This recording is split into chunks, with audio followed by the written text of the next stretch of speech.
I want to share this with you real quick today because this is an extremely useful thing whenever you have some kind of a stomach bug, flu, virus stuff going around your house. You know that it's not very pleasant when you are running to the bathroom, you know, to vomit or whatever. You know, some people get it out both ends, and we all know that that is not a very pleasant thing, and it lasts way too long.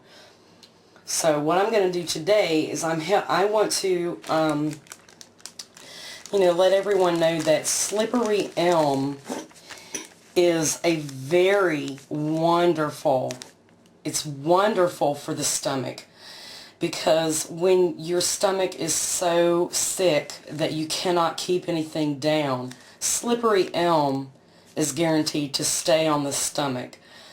It will not come up, it will not come back up, and that's the wonderful thing. You can you know, take some of this.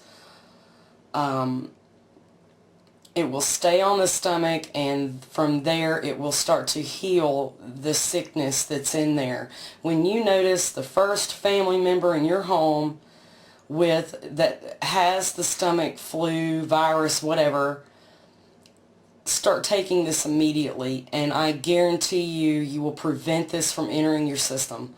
And it's also good for those who have already contracted the virus, because it will help it will stay on the stomach and it will start to heal.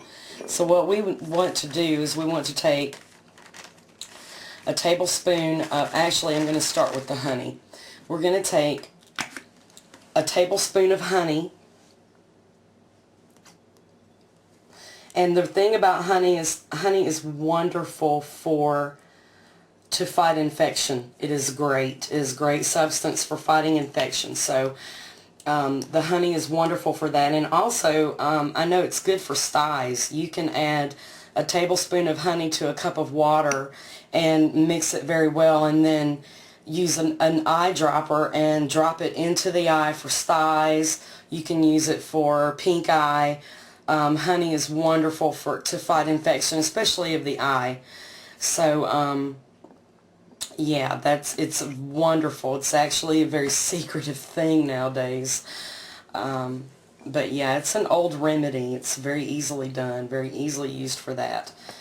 So we have our tablespoon of honey. Now we're going to add a tablespoon of the slippery elm.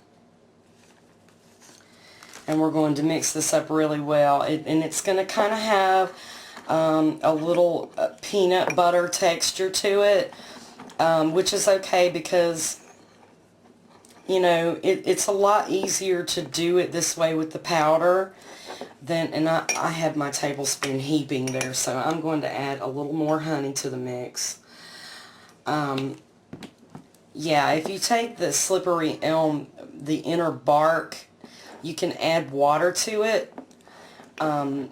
By adding a little hot water to the actual bark, it will give it an oatmeal texture, which is okay. And some people don't like oatmeal. I'm not an oatmeal fan, but so this is why I would prefer to use the powder in this regard anyway. But you can use it both ways. It just depends on you know, which kind you have. And you can also add a little bit of honey to that slippery elm bark as well to sweeten it a little. So this is going to be what is going to help you out tremendously if your family starts contracting a stomach virus or anything else. Also, any digestive orders, anything to do with the stomach. If you have acid reflux, or you get indigestion and heartburn very easily, this is a wonderful antidote for that. It works better than Prilosec and all those things that you buy at the pharmacy, and this is basically the end result. You have a very thick peanut butter texture, and you just eat it. You know, it stays on the stomach, it heals the stomach, it helps with all kinds of digestive disorders, and so there's the lesson today for your slippery elm medicine. And I hope you guys have enjoyed today. Go get you some slippery elm.